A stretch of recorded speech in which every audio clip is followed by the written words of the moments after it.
Hey everybody, welcome back to the channel. Today we are talking about all the weapon skill changes coming up soon for the Scalebreaker DLC. And I've actually been on vacation for the past 4 or 5 days. That's why I wasn't able to create a video on this sooner. But looking at the week 2 patch notes, I don't really see any significant changes from these. So I wanted to make sure I have a video uploaded for you guys in case you're just browsing through the channel and trying to understand all the changes.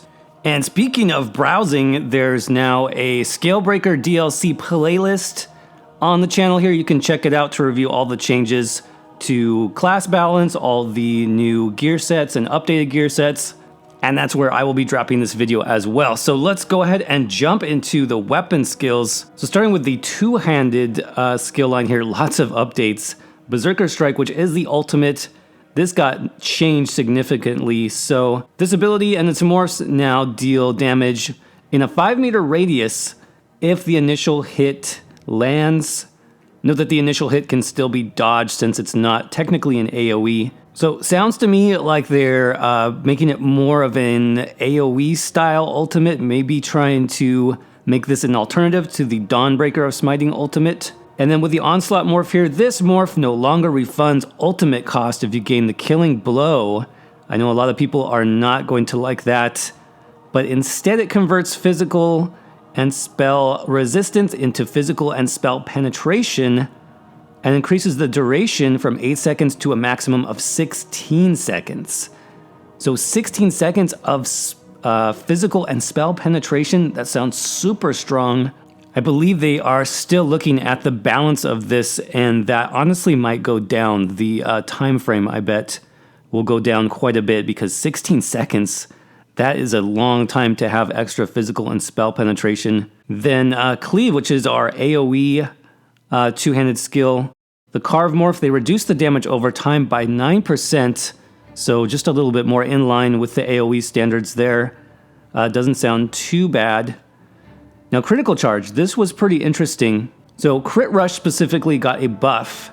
This is our gap closer that is always a critical strike, and they increased the scaling from 40% to 50%. I believe the way that works is the further you are back, the more damage bonus you get. So 50% at max range is going to be quite strong. And for some reason, they decided to completely rework the Stampede morph.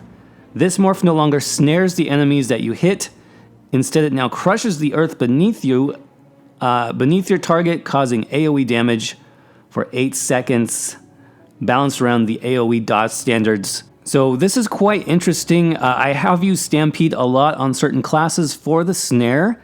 The snare is very nice, so now you're going to have to find another way to snare your target if that's what you are looking for, especially in PvP. But the AoE dot is going to be interesting. Now, there is a possibility where this might have some synergy with the Maelstrom two-hander. We'll have to see how that works with this morph. I know some people aren't happy about the snare removal, but this could actually be the stronger morph on some Stam setups, especially AoE. Intensive builds like Stam Warden, Stamina Sorcerer, this might be not too bad. Definitely worth checking out. Okay, so Executioner, I do like this change a lot. Increase the execute multiplier to 400%, up from 350. And I believe the reason why they're doing that is just to separate it more from the reverse slice morph, which I think it's something like 300%.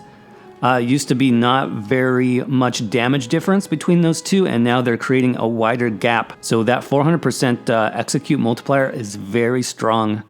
Especially when we start to talk about some of the other nerfs that some of our other execute style abilities got in this patch. I think Executioner is going to be very strong. Heavy weapons, so they changed the axe bleed here and now ticks every second instead of every 2 seconds and has its total damage increased by 24%. This sounds really strong, you guys, for those bleed builds. Very nice. Keep in mind you can also have a second bleed from your dual wield bar if you are using dual wield and two-hand.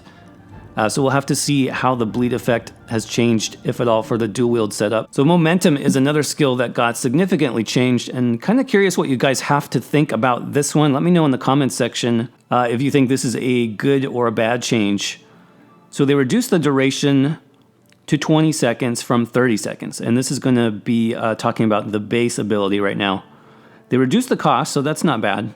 down about 300 stamina there. So this ability and the morphs no longer apply a heal over time. So that heal over time on rally and forward momentum is now gone. But they've added something else, and they instead will grant major evasion for the duration of the major brutality. So this skill is just loaded now with buffs. So let's talk about the forward momentum morph. This morph now reduces in cost as it ranks up. So they didn't say anything about the snare and immobilize immunity, so that should be staying the same. And then rally, remember this is no longer heal over time, but they did increase the baseline heal from this ability by 100%, but reduced the max scaling bonus significantly down to 300% from 564. This heal will now require the full 20-second duration to reach the maximum bonus. It was able to do that a lot quicker previously. So I really wish there were some developer comments on this change, honestly. I'd like to know what they were thinking here. Most builds will have access to major evasion already. You know, why is the heal over time gone? They didn't really say anything on this skill as far as why they removed it. It'd be nice to hear a little bit more about that. But yeah, you guys, definitely a big change for this skill. And I honestly don't know if it's a nerf or a buff. I think it kind of depends on your build. So if you're a heavy armor build, you'll be losing a little bit of heal over time, but you got major evasion now. So those impossible to kill tanks running heavy armor setups now have major evasion as well. They don't need to run shuffle. But yeah, let me know what you guys think in the comments about this one. Definitely a major change for rally and forward momentum there.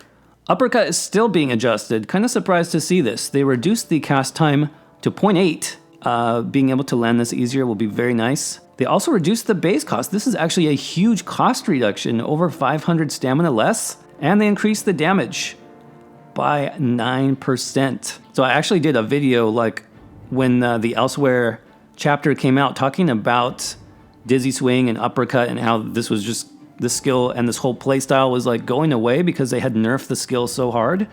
And it is nice to see them adjusting it back. I do appreciate that. So jumping down to one hand and shield now, defensive posture. They reworked the defensive posture skill. It's now a damage shield. Okay. So they reduced the duration to 6 seconds, kind of the standard duration for a damage shield. That makes sense. They also increased the cost on that because it is a damage shield. Damage shield scales off 30% of your max health, similar to bone shields. Okay, also makes sense, I guess. It still has the reflect, so it'll have one reflect, but there'll be any projectile rather than only spell projectiles, so that's cool. And then let's talk about the two morphs here. Defensive stance. This no longer stuns the target, but it reintroduces the passive, which now increases 10% block mitigation and cost reduction. So that sounds better than the previous version. So that's kind of nice. If you still wanted that block mitigation, you can get that with the defensive stance morph. I like that. Reduce the size to 30%. Okay. But they increased the heal.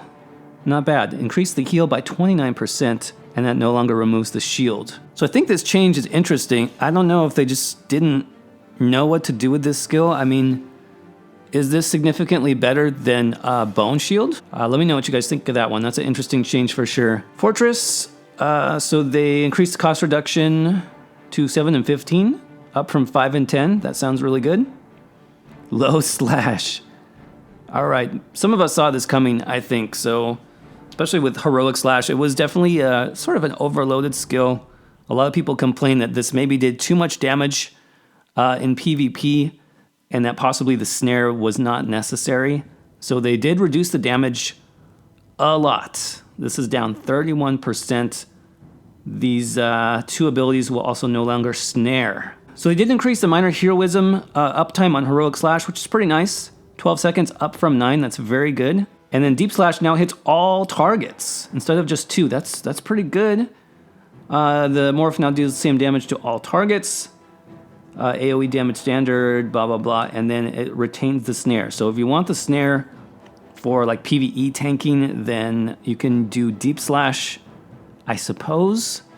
But I don't know if that's better than Heroic Slash. The main change, I guess, there is mostly for PvP builds. Heroic Slash is not going to be a spammable DPS skill anymore. 31% less damage is a big cut to that one, and also the fact that Snare is gone. And then Power Bash is also getting completely reworked. So they almost are totally redoing this skill line, which is really interesting. So Power Bash is going to be the spammable attack? What? Okay. This ability no longer stuns at base. Because it's a spammable, I guess. They increase the damage dealt by almost 100%, almost double damage on Power Bash. They also reduce the cost, 2,700. Let's check out the morphs. Reverb Bash. This morph now retains the stun, but no longer applies Major Defile. Major Defile is gone? Wow. The initial damage is now cut in half, and it will deal the other half of the damage when the stun ends. If the target is CC immune, it will not gain the other half of the damage? That doesn't sound useful at all. How is that a spammable? If the target is CC immune, it will not gain the other half of the damage. So you can't use that on a boss, right? Because you'll just get half damage all the time? Doesn't make sense to me. I don't know. What do you guys think of that one? Maybe Power Slam is the better morph. Reworked the passive this ability grants. So the passive is now called Resentment. Resentment activates after blocking any attack, and you gain 5% additional damage on your next Power Slam attack. 5%, okay. This bonus stacks up to 10 times, lasts 5 seconds. But you can only gain 1 stack every 250 milliseconds. You can build it up 10 times, so you get 50% damage boost if you block 10 times. That's a lot of blocking, though. I don't know. I don't know if that will be useful in PvP or not. There's a set called Might of the Lost Legion where you get Empower whenever you block an attack. That might be interesting to run with this. I don't know. We'll see. Let's check out Puncture next. Puncture used to be kind of a spammable too. It did pretty decent damage. So they reduced the damage of this ability also by 37%, but reduced the cost. Well, the cost reduction is kind of nice. They also increased the duration of Major Fracture to 15 seconds from 12 seconds. That's also nice. Ransack. This morph no longer grants Minor Ward and Resolve. Instead, it grants Minor Protection for 15 seconds. Wow. Lots of skills have Minor Protection now. That's interesting. So that's cool. That's cool for tanking, I guess, if you don't have Minor Protection. But really, you're not going to use Ransack if you're a tank. Only in PvP. So in PvP, this could be nice. There's definitely some potential there with the Minor Protection for 15 seconds. That's huge. So Pierce Armor, more of the PvE side, they increased Major Breach to 15 seconds as well. Wow. Interesting changes there. Shield Charge, why not? Let's change every ability in the skill line. Shielded Assault increases the shield size from this ability by 25%. Okay. I don't know if it's that good still. The shield was like very low on this one. Invasion reduced the maximum bonus to stun. Okay, it was kind of over stun anyways. That's all they did. So, I mean, with this and the changes to gap closers, this could be your stun, technically. You know, you could use this as your stun. It's also going to function as a gap closer, and then you could use Power Bash as more of a spammable ability now. So, overall, I mean, there are so many changes to One Hand and Shield this patch that it's super interesting. There's going to be some interesting builds, I think, trying to make use of these changes, both in PvE and PvP. Let me know what you guys think of that in the comments. Let's jump down to Dual Wield next. Dual Wield got some changes. Blade Cloak got completely shifted into an AoE dot, so similar to Volley from the bow skill, for example. Really interesting change here. They decreased the duration to 8 seconds, so definitely, again, similar to Volley. They reduced the cost there. Nice. So they decreased the damage per tick, but they increased the frequency to 2 seconds from 3 seconds. And then let's talk about the morphs. Quick Cloak, you get Major Expedition still for 4 seconds, but extends the duration to 10 seconds, which ranks all the way up to 12. Okay, pretty good, pretty good. Deadly Cloak. This morph no longer deals increased damage per tick, but deals damage every 1 second. So this is quite a dramatic change, both for PvE and PvP DPS. On the PvE side, maybe this adds the possibility of like getting rid of bow as your, constant back bar. Every DPS stamina build has bow as a back bar, right? But now that Blade Cloak kind of works like Endless Hail and Volley do, that's going to be an interesting change. That's going to proc your back bar enchants. This ability no longer applies Major Brutality. Instead, enemies are marked. And then lighter heavy attacking the marked target while dual wielding gives you Major Brutality. It no longer deals increased damage per bounce. Oh, but it can interrupt any target that's hit? Is that even useful? Flying Blade. This morph allows you to reactivate the ability free of cost on a marked target, which causes you to jump to the target and gain Major Brutality for 30 seconds.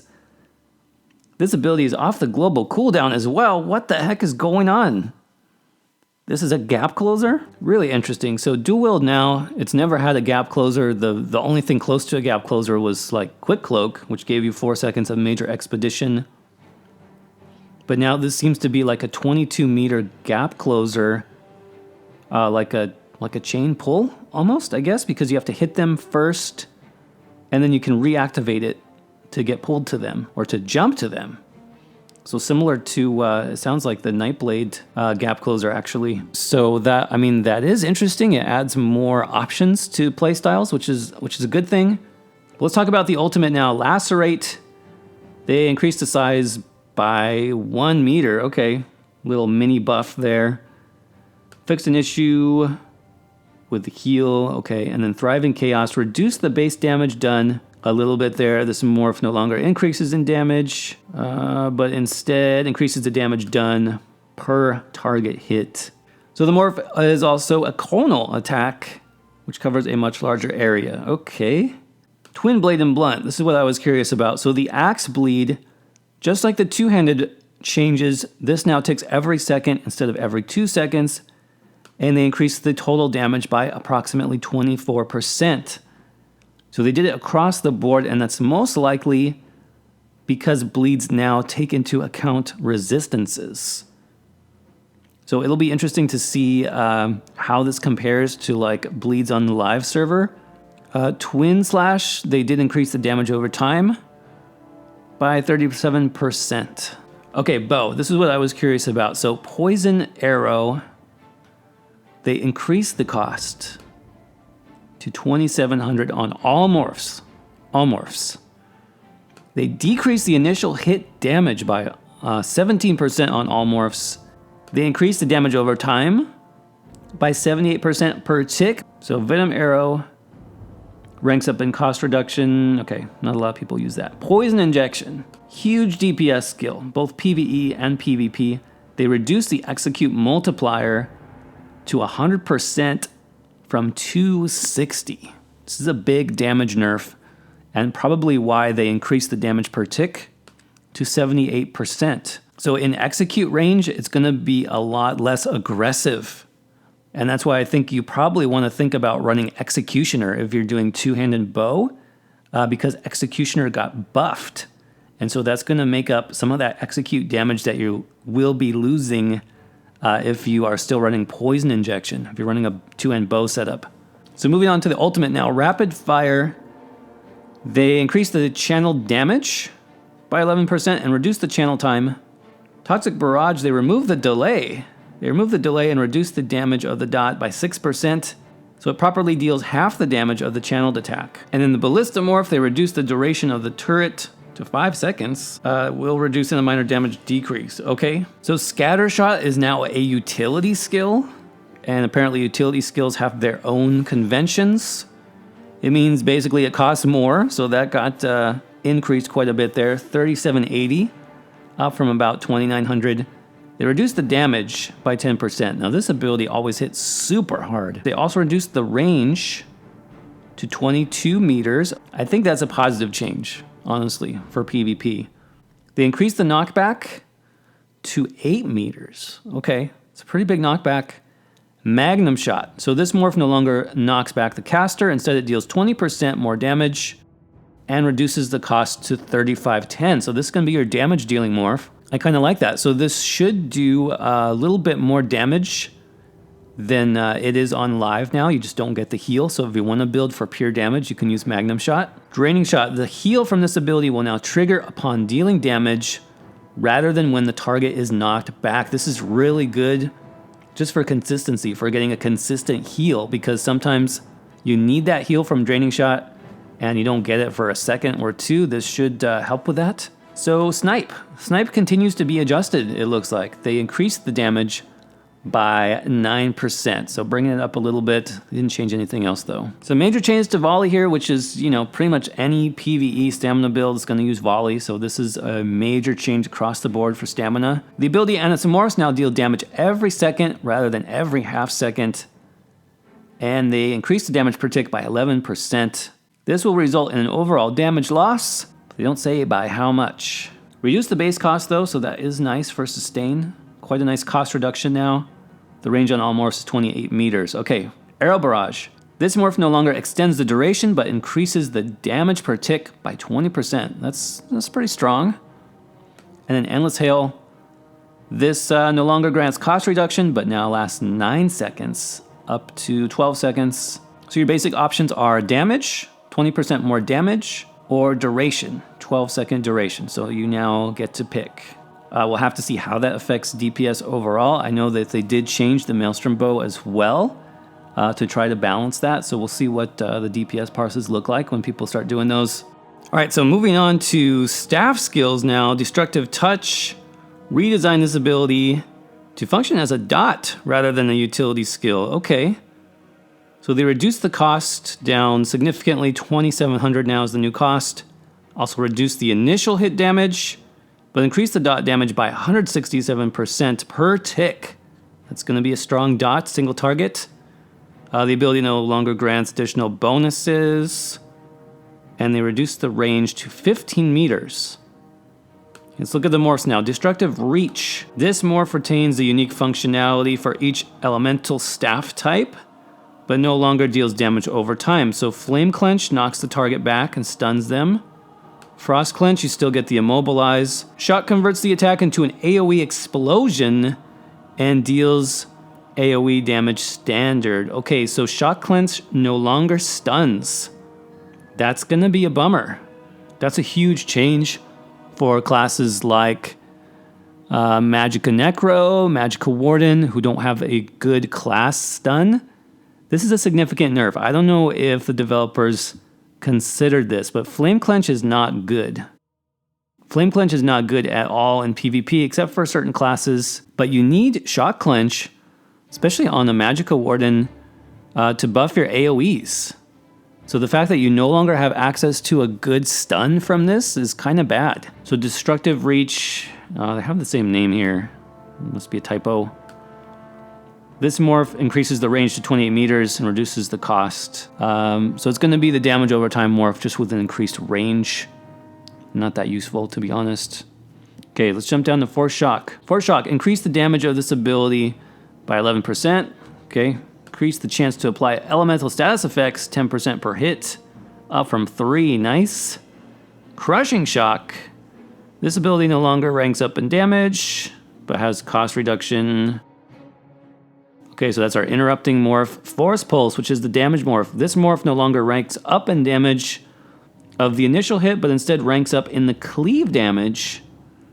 And they increase the damage of the cleave attack by 172%. Wow, what? I actually love this skill on my Magicka Warden because I get that cleave damage a lot. And it goes really well with AoE damage builds. 172% is a nice buff.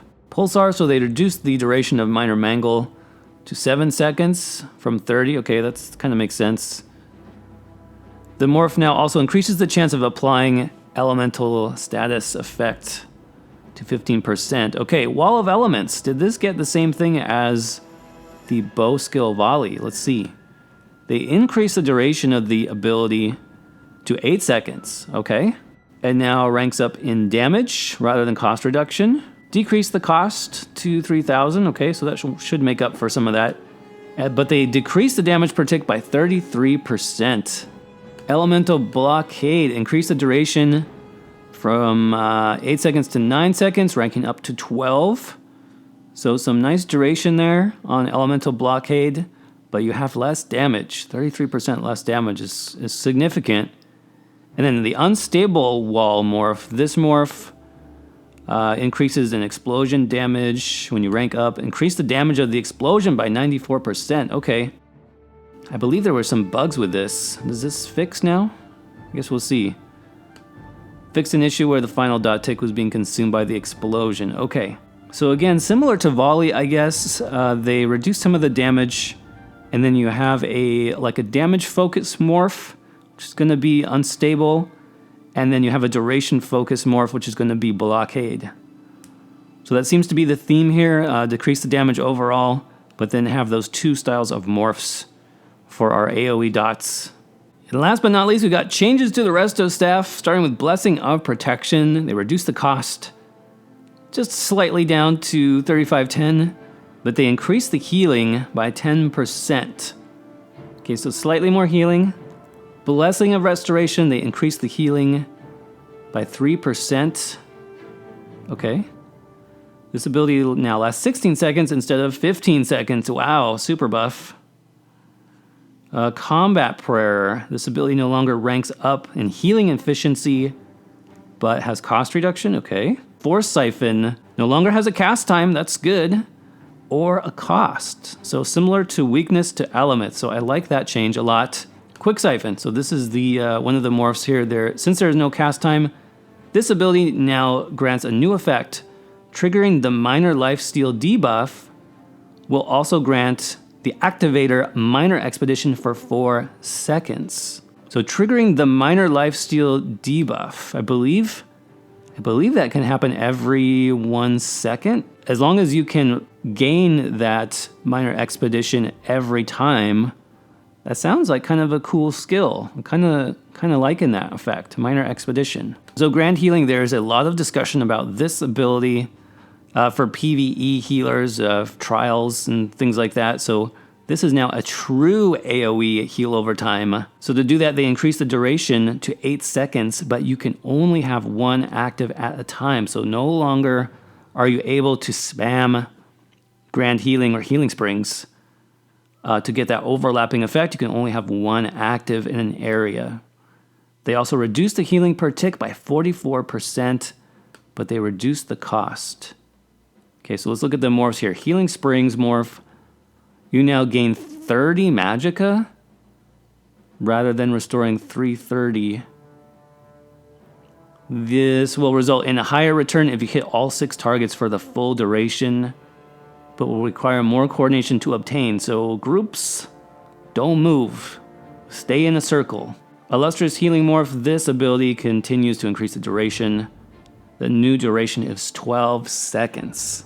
Well, I think the issue is just the performance of the ability depends on other players staying in a closed area. How likely are they going to do that when there's, boss mechanics all over the place?